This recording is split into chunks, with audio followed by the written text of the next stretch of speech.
अस्सलामुअलैकुम, आप देख रहे हैं होराइजन न्यूज एचडी। खबर शामिल करते हैं। साहिवाल से एसडीपीओ चीचावतनी सर्कल राना अकमल रसूल नादर के तबादला पर उनके एजाज में अलविदाई तकरीब का इनेकाद। डीपीओ साहिवाल सादिक बलोच ने एसडीपीओ चीचावतनी सर्कल राना अकमल रसूल नादर के तबादला पर उनके एजाज में डिस्ट्रिक्ट पुलिस लाइन्स में अलविदाई तकरीब का इनेकाद किया।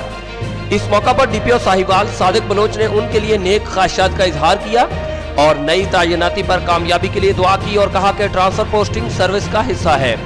उन्होंने एसडीपीओ चीचावतनी सर्कल अकमल रसूल नादर की खिदमत को सराहते हुए उनको तारीफी शील्ड भी दी।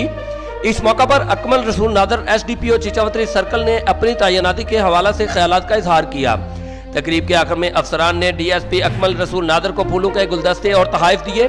तकरीब में SP investigation Sahiwal madam Shada Naureen, DSP legal Aslam Hayat, SDPO city circle Mahar Muhammad Yusuf, DSP Sadar circle Abdurrahman Asim, DSP headquarter Rana Iftikhar, SHOs और इंचार्ज ब्रांचेस डीपीओ ऑफिस ने शिरकत की।